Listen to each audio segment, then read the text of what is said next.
In our other videos, we've given you the idea of what's at stake when people say state transfer. It's really the sale of your public lands. And we've given you some history. We've debunked the myths that the other side has manufactured. Now we're going to go into state by state. And I'm going to use the states that provide the best examples. And these are mostly Western states.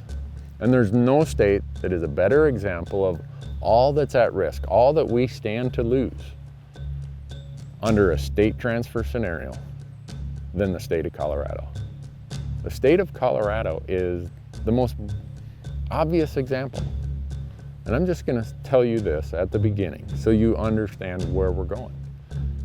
Colorado does not allow public recreation on state trust lands. And let's just walk through the example and say we're going to give that to the Colorado State Land Board. You're not going to hike on that 23 million acres. You're not going to camp on it. You're not going to fish it. You're not going to hunt it. You're not going to mountain bike it. You're not going to ride your ATV on it.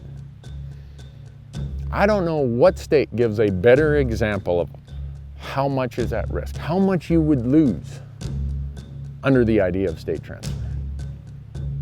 In the state of Colorado, we are talking 23 million acres that you currently have access to would no longer be accessible for recreation. And that's not just Randy Newberg saying it. Look at this screen clip. It comes from the Colorado State Land Board website related to recreation. And it says that recreation is not allowed on Colorado state trust lands. That's not me saying it, that's the state agency saying it.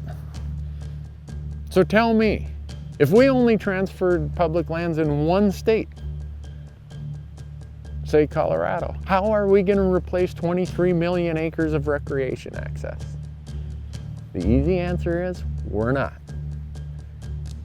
And those who want to screw you out of your public lands have just accomplished it in Colorado with the stroke of a pen, with one little vote in Congress, to the tune of 23 million acres. Tell me that's not anti-hunting. Tell me that's not anti-recreation, anti-hiking, anti-whatever you want to call it. The idea of transferring federal lands to any state, specifically Colorado, with their archaic, obscure rule related to recreation on public lands, is a disaster for you and me.